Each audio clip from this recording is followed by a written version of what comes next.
Oh my jolly goodness, it's story and joke time, and here's your jolly host, Mr. Duncan Morris. That intro doesn't make as much sense on Facebook when you can see my face throughout all of it. I'm like, hello everybody, but they can just see me doing the thing. Hello everybody, I'm very excited. It's story and joke time. We've got 3 books that I know absolutely nothing about. I'll tell you about them in just a moment. Well, if you don't know what's going on, Story and Joke Time is a mask production where I read 3 lovely stories and decide on the best joke from the vast audience that we have. And no, but there's still people, and that's all that matters.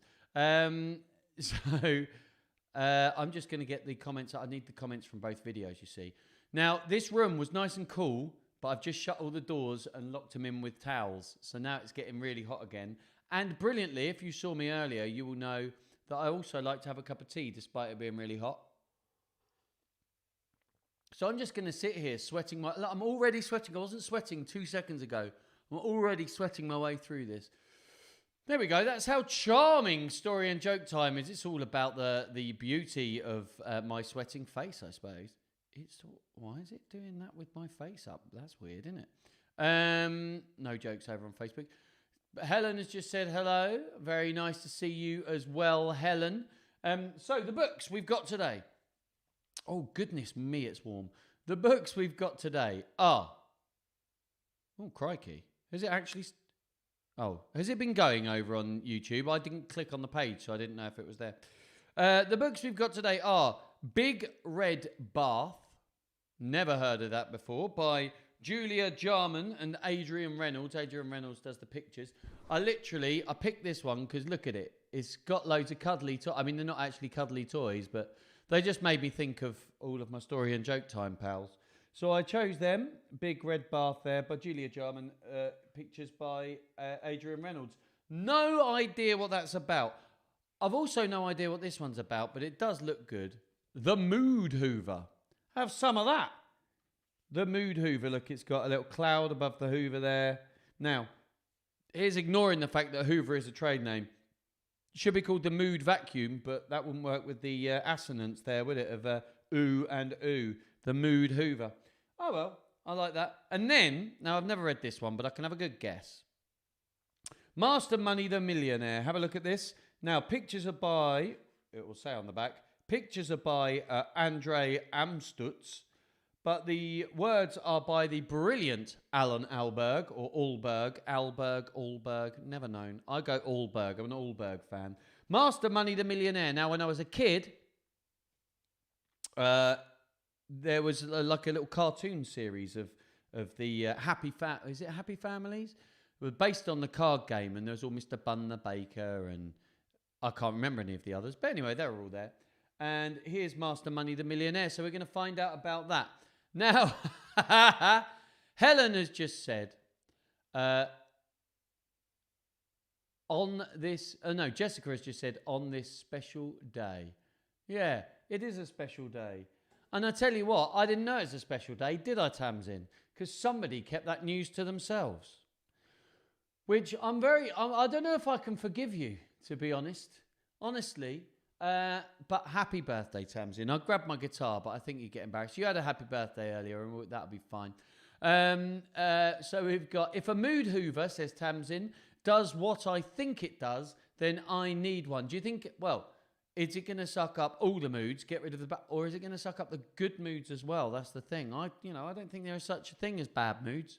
That's my personal opinion, but we'll find out what the story says. Look, I'm going to mute myself while I... There we go.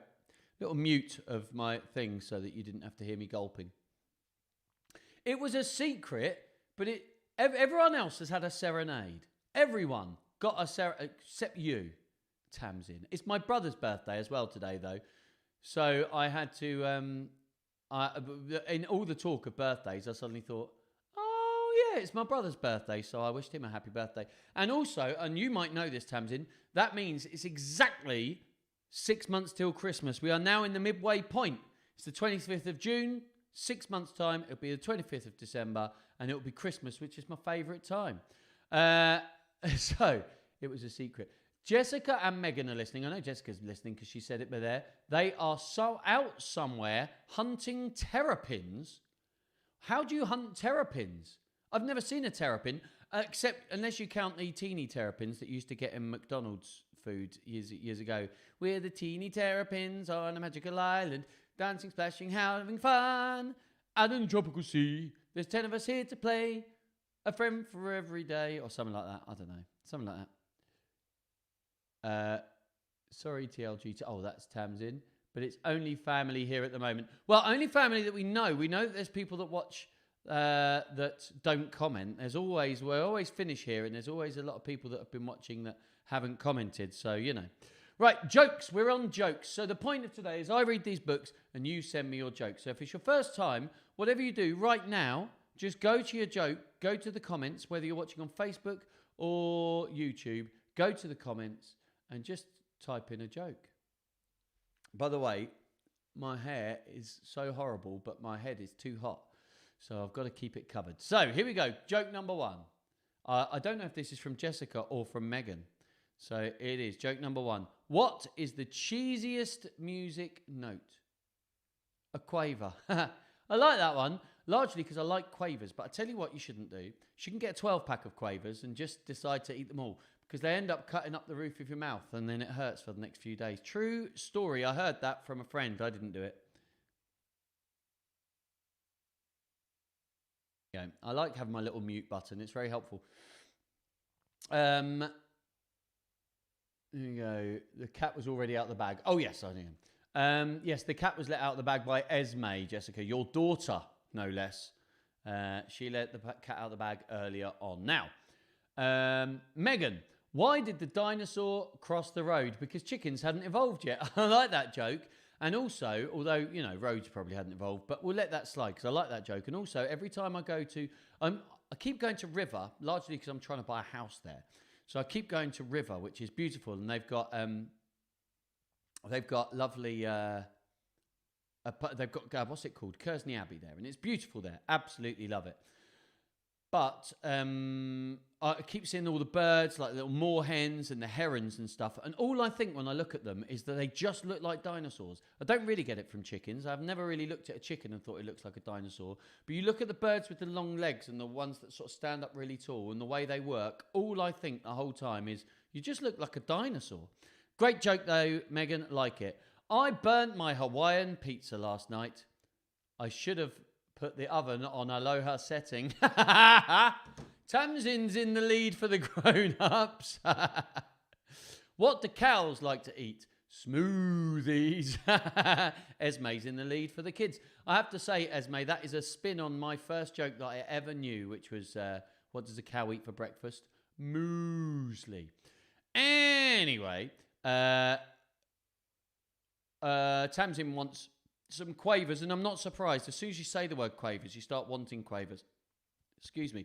I'm going shopping after this. Well, after I've made dinner anyway. For me and Mrs. Morris, I'm going shopping after this, and I might have to buy some quavers. I don't know if I'll be able to get away with it. I'm supposed to be eating healthily. Although my holiday's just been cancelled, so I don't have to, you know, walk around on a beach or anything, so... well, a whole 12-pack, says Jessica. I mean, it was a friend. It wasn't me. I wouldn't eat a whole 12-pack of... It's just I heard about it through a friend. Me a whole 12? No, not me. But my friend a whole, yes, yeah. But me, no. But my friend, yes. But not me. But it was my friend. It wasn't me. It was my friend. Me. Wasn't... You get the idea. So, what do you get when you cross a rabbit and a frog? A bunny ribbit. I would have gone hare and frog. That way you're not getting the rabbit bit of the punchline. But great joke. You're still winning with smoothies at the moment, so I wouldn't worry about that. Oh, I forgot to mute myself, so you heard my gulp. Right, let's do story number one. We have got the Big Red Bath. In fact, it's not called the Big Red Bath. It's just called Big Red Bath. I know nothing about this story. Quavers are disgusting. Helen, I'm not entirely sure we can be pals. No, we can. No, this is the... I tell you what. there's a couple of things that I reckon. I don't know a lot in life, but I reckon I'm pretty good at being married, right? We've been going nearly 9 years. 9 years in just over. In fact, what's the date? 9 years in a month and 3 days, right? And the trick, the trick is having loads of stuff in common, but enough stuff that's different that can keep things interesting. For example, I love ginger crunch creams, right? And my wife doesn't love ginger crunch creams. As a result, I get to eat all the ginger crunch creams and we have a happy marriage. If she liked ginger crunch creams as well, we'd have to share them. And I'm not it would either cost us twice as much in ginger crunch creams, or, I don't know, maybe I put a strain on the old relationship. Who knows?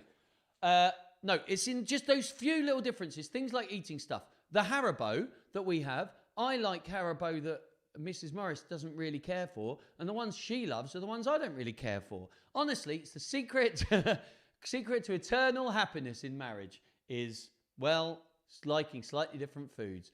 What do you call an elephant that doesn't matter? An irrelevant. Boom! Now, you got to tell me, is that Maddie, you, or Noah, Lozzie? That's a good joke. Is that Maddie, you, or Noah? Because I need to know which category that's in. That's a great joke. So,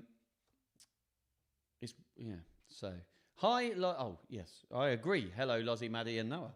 So, it's not the big red bath. It just says big red bath. So, let's just angle this towards me a bit more. And let's put the book up and we'll have a read. It says, a bit more towards me, come on. It says, Bella and Ben. It doesn't actually, it says Ben and Bella. Ben and Bella in the big red bath. Splash you!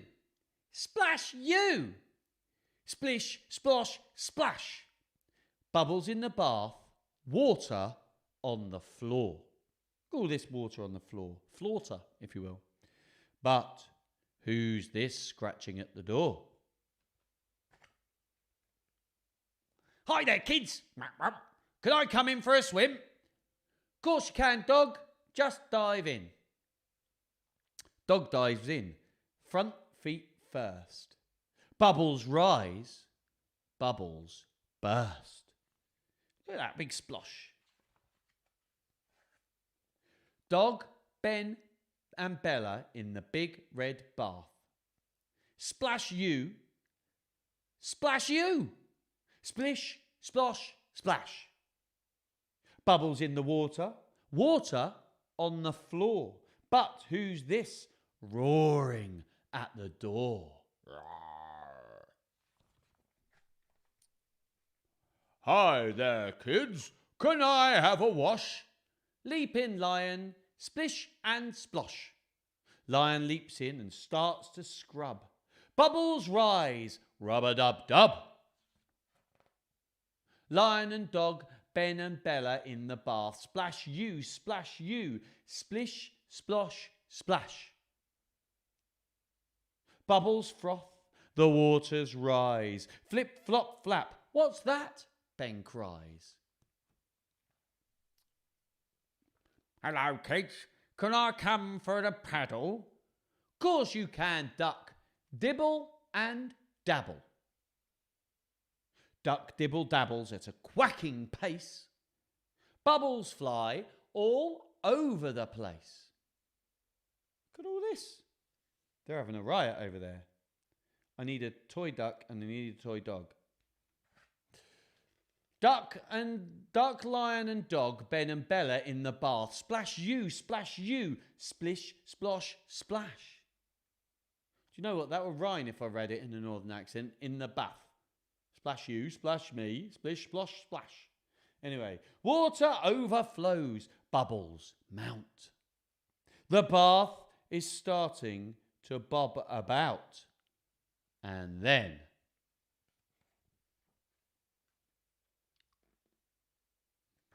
Have I missed a page out? No. Turtle hurtles in.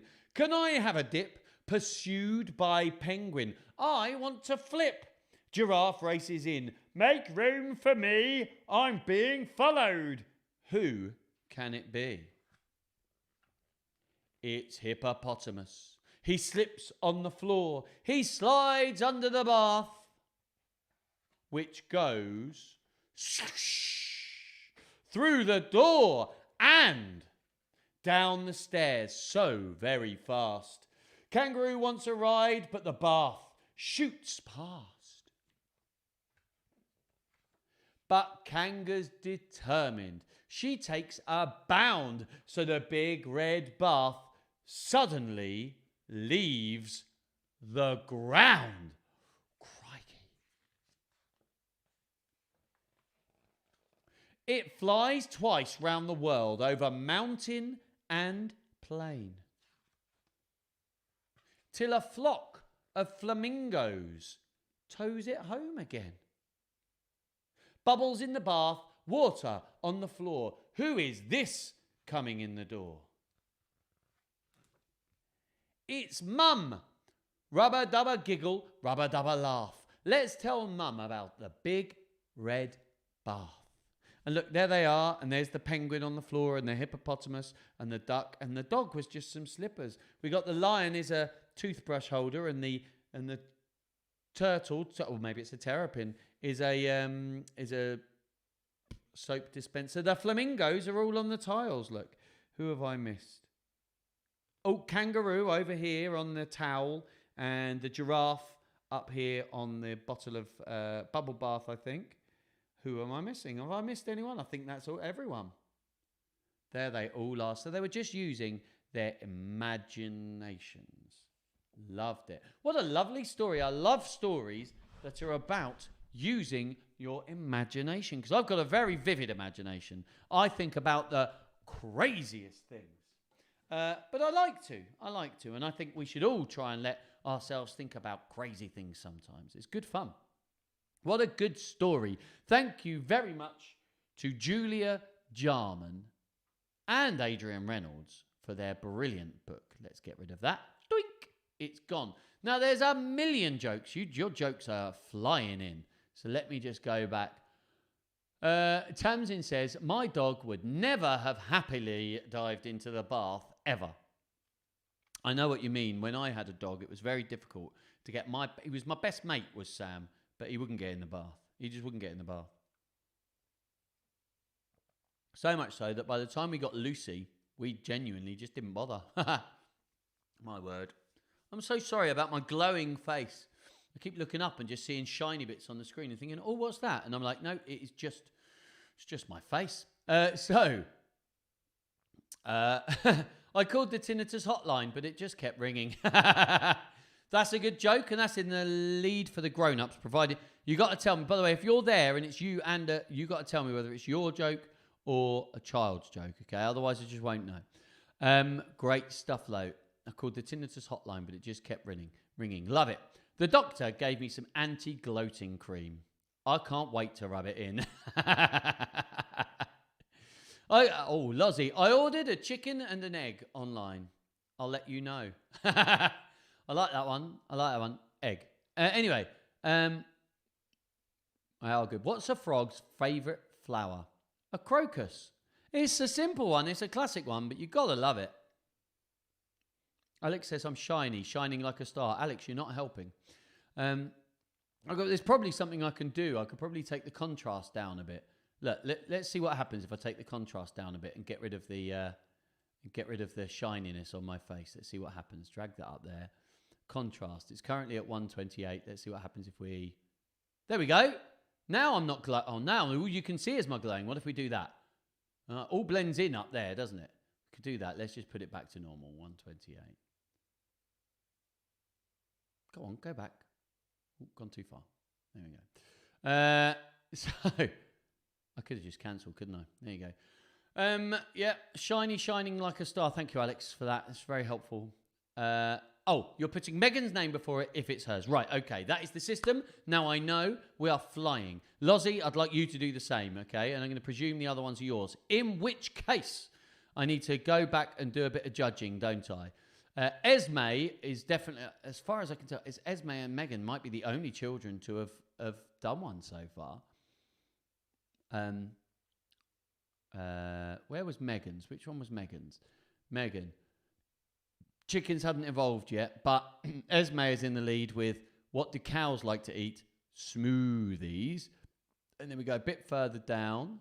I love, what do you call an elephant that doesn't matter? An irrelephant. That's, you know the kind of joke. There's a certain pattern to the words that's going to make me laugh. I love it. I love the tinnitus hotline, though. I think that might be winning, actually, Jessica, if I'm being perfectly honest with you. The anti-gloating cream's really good. The chicken and egg is really good. Man, you guys are absolutely destroying it. Oh, look. Good joke here, Lozzie. Want to hear a joke about paper? Oh, don't worry. It's terrible. Terrible like a piece of paper is. I missed that one. Okay. No jokes over on Facebook. This is good because it means that I can just keep track of everything in one place. I'm thinking about buying this stuff. I thought I could do dual streaming, but I'm thinking about buying some stuff that will mean I can just stream to one place and it will send it to all of them. But most importantly, it will then coagulate all of the words into all of the comments into one place. So I will then be able to see all of the comments wherever they are in one place, and that will be really, really helpful for me. But just at the moment, I don't know if I want to spend that money. But I think there might be one where I get 2 months free. And since I probably won't be doing this after August, I don't know. We'll have to see what happens, won't we? So, let's get on to the next story. It is... Oh, no. I thought I'd lost it. It fell down into the radiator. Look, it's got radiator dust on it. Go away, radiator dust. This story is The Mood Hoover. I've just realised you can see the big red bath there. Let's keep that there as a past book. The Mood Hoover. You got to love a Hoover for moods. And I'm looking forward to reading it. I don't know. It's written by Paul Brown, illustrated by Rowena Blythe. Blyth, like Blythe Spirit, which I believe is set in Elam, but might even be set in Lyminge. I can't remember. You might know. You're in Lyminge, some of you. Blythe Spirit is definitely set up that way. If somebody could let me know, is it set in Elam, Lyminge? It's not Etching Hill, because they talk about driving into Folkestone. And anyway, let me know. Blythe Spirit, look it up. Why is talking to cows a waste of time? Because whatever you say goes in one ear and out the other. It's just saying udder is fun, isn't it? I like it. Do you know what? Oh, the grown-ups are smashing it. The kids, what's a favourite for kids? Esme, you've done the best few jokes, and I can't decide at the moment. It's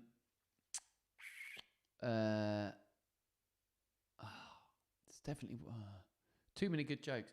I think it might be Lozzie in the lead, actually. Terrible. It's fun to say, and I didn't expect it, you see. I don't know. I can't decide. You make this so difficult for me, and I don't know where these... One of these days, when this is all finished, what I'm going to do is I'm going to go through every single story and joke time, write down all the jokes, and just release a joke book. And just release it and pretend it's my own work. The Mood Hoover. That's where we are now. Let's get our picture up for the Mood Hoover. Boom. The Mood Hoover. Here it is, written by Paul Brown and illustrated by Rowena Blythe. I think it's going to be Rowena, not Rowena. I used to go out with a girl called Rowena. She had double N, which is why I think it's Rowena when it's just the one N. Here we go. Oh, I love these pictures already. I like pictures like this. So, mischievous Stan was always getting up to no good. He also had a very special secret. He'd created an amazing machine that could suck up anything that was happy or fun. He'd proudly named his gizmo the Mood Hoover. And Stan was itching to try it out. Look, there's smoke coming out of it. It says empty down there and goes up to full. It's got a big lever on the top and it's got a cloud raining above it. His sister's bedroom was the perfect place to test out his invention. Within seconds, the little machine began gobbling up all the girly niceness. Stan was very impressed with its power. That's my impression, apparently. Oh, look at that. Goldenhurst. Noel Coward's home near Aldington. I thought it was set in Elam for some reason. There we go. I don't know where Goldenhurst is, or in fact Aldington, if we're being perfectly honest. Not entirely sure about the gender normativity in this one, but we'll carry on. We're gonna keep going. Look, she's a bit shocked by the whole thing. Outside, a couple were admiring a huge, colourful rainbow in the sky. Stan wasted no time and got straight to work. Still sniggering to himself, Stan made a quick escape. Look, he sucked all of the colour out of the sky. At the zoo, naughty Stan sneaked his Hoover past the man in the ticket booth. Inside, there was so much colour, happiness, and fun to choose from. Stan was spoilt for choice. Then he spotted the perfect target. This will be simple, thought Stan, as he flicked the switch to on. His machine immediately came to life and guzzled up a little boy's ice cream. And all the zebra's stripes. It's not very nice, is it, actually? This is so much fun, laughed Stan as he came across another opportunity. Stan's Hoover sucked up all the happy, bright colours, and in no time at all... happy, bright colours, in no time. I was making up my own words there. Down the street, Stan could hear music coming from the concert hall. Sneaking through the back door, he placed his device behind the large stage curtain. It instantly kicked into action, and suddenly all the music was sucked into the Hoover. On the bus, Stan noticed a girl was wearing bright red boots. With her gum, she blew a huge pink bubble, much to the horror of the other passengers. This made Stan giggle out loud. They both got off at the stop by the park, and the girl brought some colourful lollies. Stan was really itching to cause more mayhem. And down here there's a news board that says zebra loses stripes. Yuck! They look far too happy, said Stan as he tried to start up his machine, but nothing happened. It must be clogged up, he thought, as he kicked it in frustration. Look, he doesn't like those two. They're just there on a bench. In the park, Stan noticed the girl admiring flowers, and suddenly they were surrounded by lots of beautiful, fluttering butterflies. Flutterflies. Yuck! I hate butterflies, said Stan. Whir, whir, whir, went the machine, but nothing happened. Now, we saw that empty full dial at the beginning, so my guess is that's going to come into play. Why doesn't it work? Muttered Stan under his breath. Determined to hoover up the lollies, Stan set his machine to maximum. Look, put the machine down to maximum. There's a red light glowing. I don't know what that was. But again, nothing happened. Don't look so sad. This will cheer you up, said the girl in the red boots. Suddenly, there were lots of flashing lights, strange noises and smoke as the machine shook out of control, followed by a gigantic explosion. Kaboom!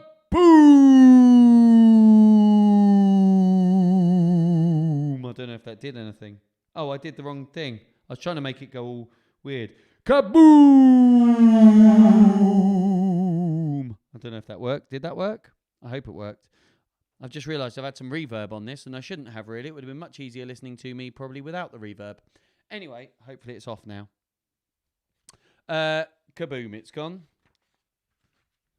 Instantly, Stan and the girl were covered in a huge glittery shower of all the beautiful things that the Hoover had gobbled up. Wow! Amazing, thought Stan. As they walked through the park, the butterflies followed them. And Stan had forgotten all about his mood hoover. There's the mood hoover in the bin, and it just says, the end. I like that story. I'm not entirely sure what the point is. Is it saying if you try and take people's moods away from them using a hoover, eventually it will explode and you'll get chased by butterflies? It's a moral that we can all take home with us. So, pop the mood hoover there as the last story. Let's get rid of that. And now, let's go and see all of your jokes. I don't know why I said it like that. Golden Hour, we've done that. 2 ships collided. One was carrying a load of red paint. The other, a load of blue paint. And all the passengers were marooned. Boom! That's a good joke. It's a good joke. Oh, Wikipedia says the play is set in Lim. The film may have been set at the Goldenhurst farm. Well, see, there we go. I don't know why I always thought it was set in Elam. Shows what I know. I remember watching the play when I was younger at the theatre. I used to go to the theatre a lot, of course. Tamsin found your joke very funny there, Jessica, and I quite agree. Helen, yes, you will have to take me on an educational tour of South East Kent. The thing is, I've been to a lot of places, but it would have always just been in my... in my dad's car, so I wouldn't really have been thinking about where I was going. We used to travel all around Kent all the time, but I just can't really remember where the places were. Now, here we go. Moral: always change the Hoover bag. Exactly. You've got to change that Hoover bag, otherwise you won't be able to steal rainbows. I don't know. Is that the moral? I don't know. I like jokes about eyes. The cornier, the better. You guys make it impossible for me to choose the best joke. Julian Cleary now lives in Goldenhurst. I still don't know where it is. And Paul O'Grady lives opposite in Knoll Hill, Lord Aldington's old home. Bill Deeds lived further into Aldington. Now, I'm going to perhaps... It's not going to impress you, but I don't know who Bill Deeds is. I know there's a big Deeds family in Hythe that do a lot of stuff with Deeds. Anyway, Bill Deeds lives... I don't know who Bill Deeds is. I'm very, very sorry. I'm sorry if that causes an issue. I know that sometimes people are like, well, that makes me feel old. But it might just be that we just have different, I've no idea. No idea about Bill Deeds. Sorry, my feed had stopped over here. It's all running fine, but it had just stopped. So I got slightly distracted there. So, well... We're coming up to the final story. I've got to have a look through in a minute and once we've done this last story and decide who's won joke of the week. I know it's between a couple of people for the kids and it's between, well, nearly everyone. I'm going to be honest with you. The jokes have been absolutely smashing this week. Absolute blinders. And I don't know how I'm supposed to choose. Every week, it's getting more and more difficult each week. But I tell you this, I've made a decision right now. There'll be no ties. We're not going to have a draw this week. No chance. We didn't last week either. It was two weeks ago we had a tie. Right, let's get a bit of Alan Alberg. Alan Schmulberg. So I know how to say his name. Alan Alberg. Allberg. I always say Allberg. Is it Allberg? Do you care? Should I stop saying Allberg, Alberg? Why not? Let's give this story a go, and then I will decide on the number one joke for today. Master Money, the Millionaire. So, by Alan Allberg. I'm settling on Allberg. Let's get my... Boom! I like this setup. Slightly move things around so it's easier for me to get the microphone in the right place. Now, Master Money was a lucky boy.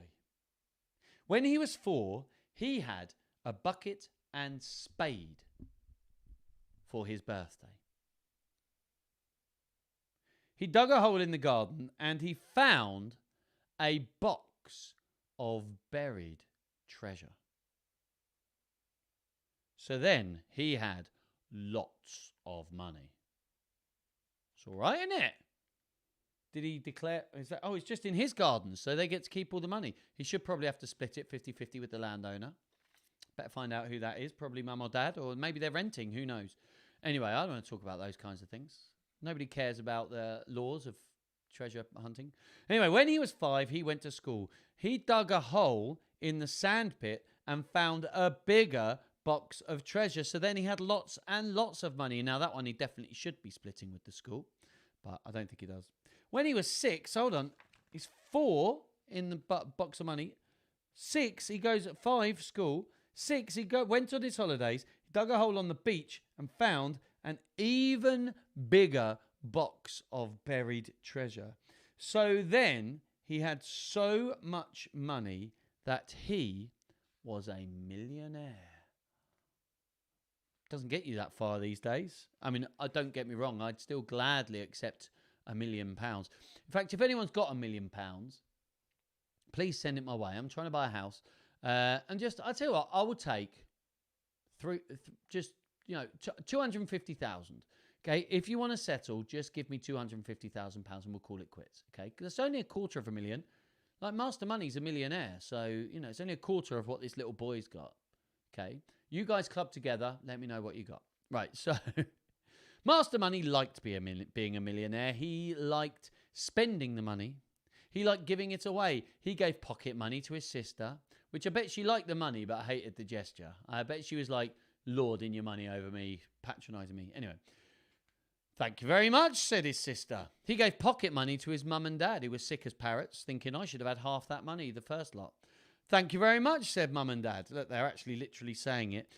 Dad looks like an evil villain. Can you see that? Look how evil he looks. It looks like he's there going, thank you very much, and he's just about to steal all the money. Master Money bought a horse for his sister. Okay, that's fine as long as he also bought her a stable. A car for his dad, an aeroplane for his mum, a bag of bones for the dog, and a sweet shop for himself. My kind of kid, that's what I'd have done. At school, he bought a new blackboard for his teacher. Just what I need, said his teacher. He paid a French cook to make the dinners. Yum, yum, said the children. That lovely meat pie. Yum, yum. Tra-la-la. He paid singing waiters to serve them. Tra-la-la-la-la. The waiters sang. Look at them. This one here, he looks like the Go Compare guy. Go Compare. Anyway, why would you want singing waiters? That'd get annoying pretty soon.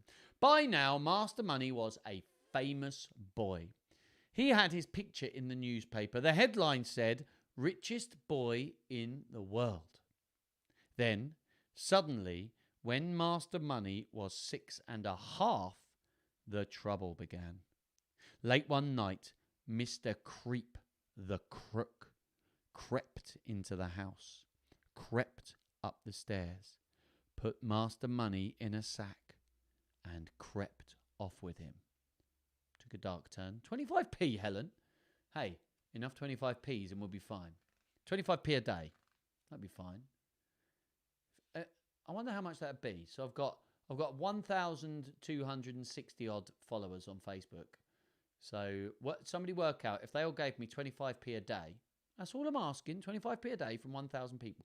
Just let me know roughly how much that'd be. In 4 days, every 4 days, that'd be £1,000. I could accept that.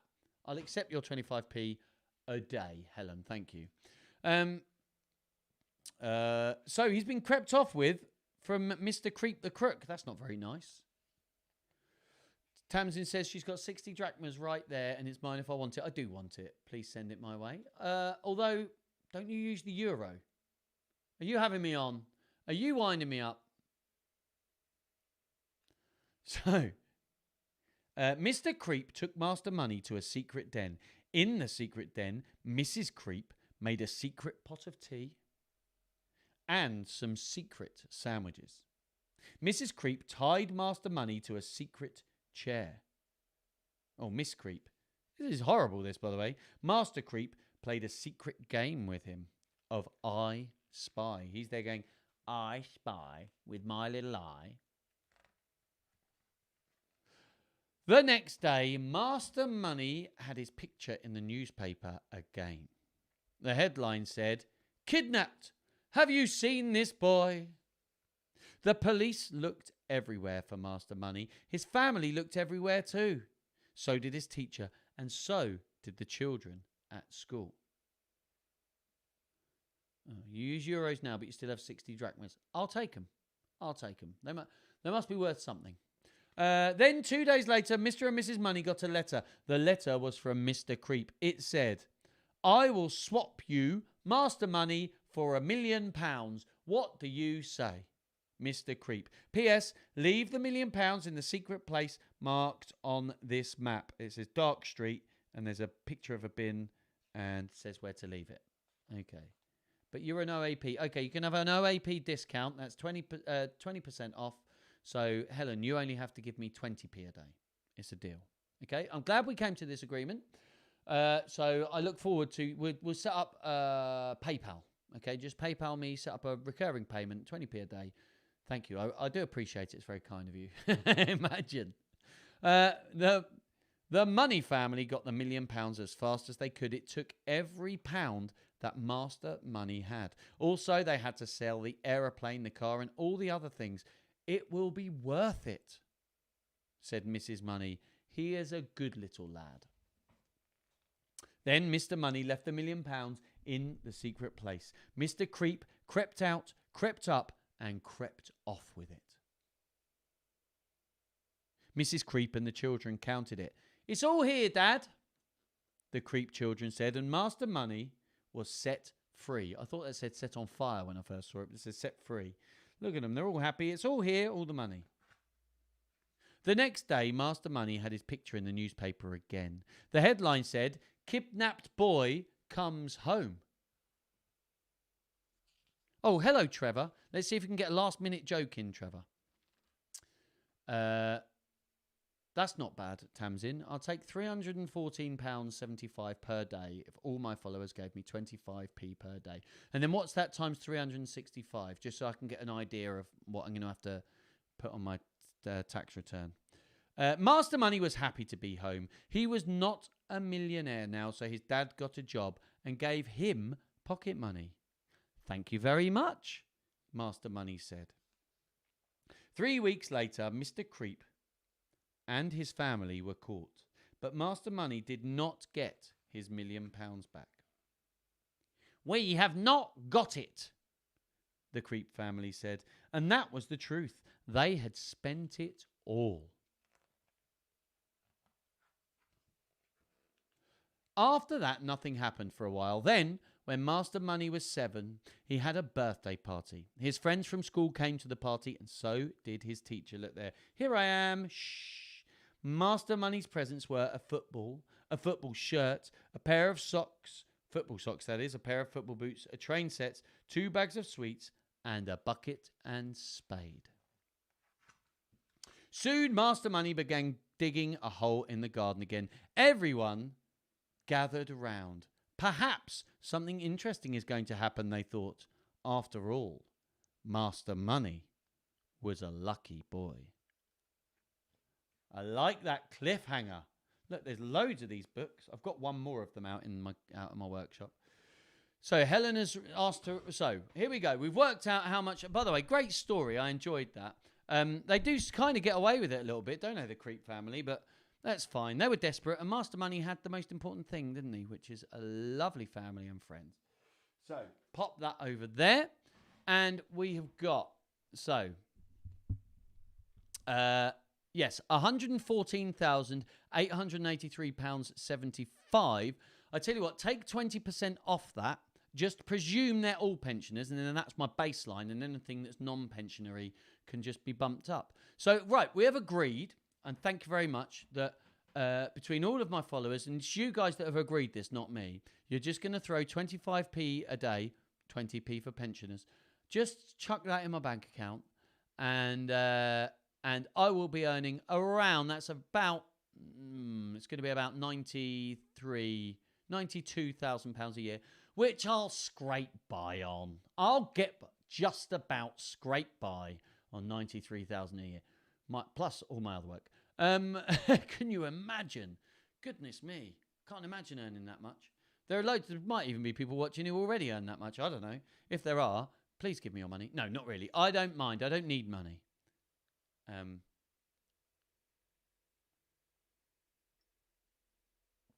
That's just me drinking my tea that's got cold, which is good because it's a bit more refreshing. I might stop sweating. So, here we go. The jokes are back on. Thank you very much. Well, it's brilliant because you've all agreed to give me over £90,000 a year, which will sort me out, pay my house off nice and quickly, can go on slightly better holidays. Thanks, very kind of you. What do you call a bear standing in the rain? A drizzly bear. And you know what? She's used emojis for bear and rain. And I like it. It makes me happy. Makes me happy, Esme. So, thank you very much. Now, I've got to choose best joke. While I'm choosing the best joke, please, and I know I keep going on about it, please consider finding a way. I think everyone who's watching who can donate. Oh, you found one terrapin. Is it a teeny terrapin from McDonald's? Anybody that, I think pretty much all the people that are watching now, because you're all regulars, I don't think we've got any new people in. Anyone that can donate has donated to Riley's fundraiser, where he's walking a marathon. But if you could do me a favour, just scroll up through my Facebook feed and find the video I did and share it with people, and maybe tag people you think might want to donate. That could make a really, really big difference to Riley. Okay, so don't worry about donating now, because I think you all have. But just get that message out there, because if we can get just a few more donations, we can just keep bumping that up. It's ticking up nicely. It's ticking up by, well, it had £2,000 in its first 2 weeks. The next week, it's had around £600. You know, have you, if you could do that, that would be brilliant. Now, Helen says, have you taken tax into account? Unearned income. I love paying tax. I know I'm in a minority. I genuinely love paying tax. I think it's my civic duty to pay tax. I think if we had a decent taxation system and everyone paid tax really well, probably wouldn't need charities because everything would be provided for. Duncan's little personal thing there. Love paying tax. Really, really get a kick out of it. And if I earn more money, one of the things I get excited about is that I get to pay more tax, because I think I get to help society out a bit better. I honestly love paying tax and think that, you know, I love the fact that it's tiered in a way that people that can't afford it don't pay tax or don't pay much tax. And then people like me who are, you know, I don't earn a lot, pay a little bit more tax than people like my wife who earns a lot more than me. She pays a bit more, and then people at the top, I think that's exactly how it should be. And I love paying tax. So if you stick me in the £90,000 thing, I will be delighted to pay whatever tax is required on it, because I'll be earning £90,000 a year. So even if you take like what my tax is now, I'll still be earning a massive amount more than I'm earning now. So don't you worry about me and tax. Love paying tax. Tax man here. I think that the Beatles song "The Tax Man," which is the opening song of their album Revolver, is a brilliant, brilliant song. Absolutely lovely. Love it. George Harrison song. But they're moaning about paying tax whilst being incredibly rich. It's just I think, check out your audience there. Anyway, I like paying tax. There you go. Duncan loves paying tax. You heard it here first. Let's choose top jokes. We have got... it was between... So, Maddie with irrelevant. Chicken and egg, that's pretty good. Gloating cream, can't wait to rub it in. Tinnitus hotline kept ringing. Terrible, very good. In one ear and out the other. All the passengers were marooned. Okay. I think Jessica, I think you might Tamsin has bailed out Greece on her own. Greeks hate paying tax. Hey, by the way, I'm not going to get into that. Okay, I'm going to say I like paying tax. I'm not going to have a go at anyone that doesn't, any other country or whatever. Maybe people... Jake, you always turn up right at the end. It's too late, Jake. I'm finishing now.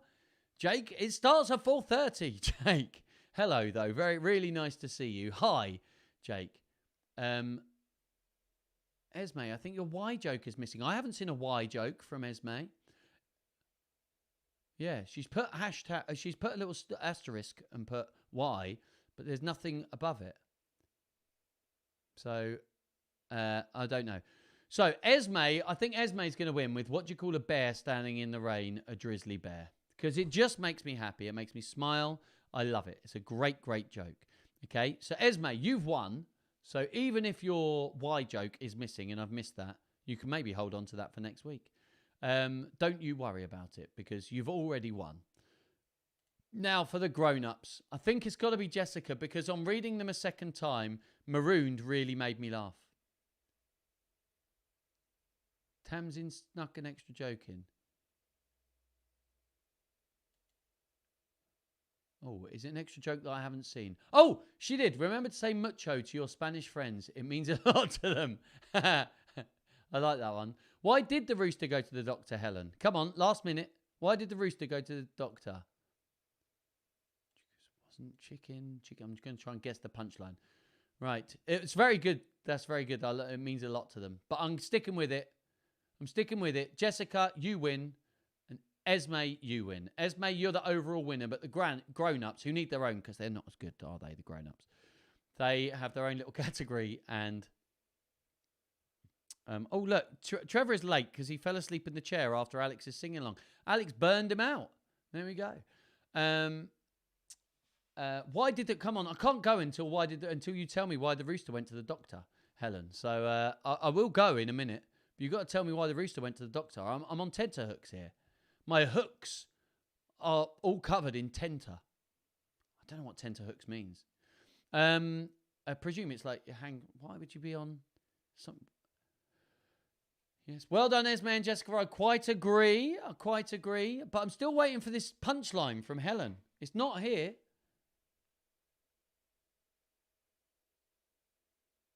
Oh.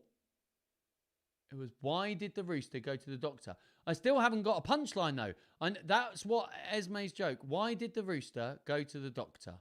That's cool, but I don't know what the punchline is. I need a punchline. Somebody throw a punchline my way.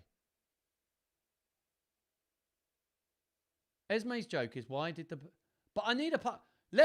Look, I'm stuck here now. Everyone wants to go and enjoy the last minutes of sun. Tell me what the punchline is. Why did the rooster go to the doctor? You got to let me know. I need to know. Let me know. While you're doing this, by the way, don't forget to join Alex for Sing with Alex tomorrow at 3:00. And boom, Henry V this Sunday, Shakespeare Sunday. Only 2 Shakespeare Sundays left. Saving the best till last, or at least my favourite actual play till last. Oh, you're not going to let me know, are you? Helen's now saying hi to Trevor and not letting me know the punchline. Esme, help me out. I know you won, but I want to know what the punchline of the why did the rooster go to the doctor joke is.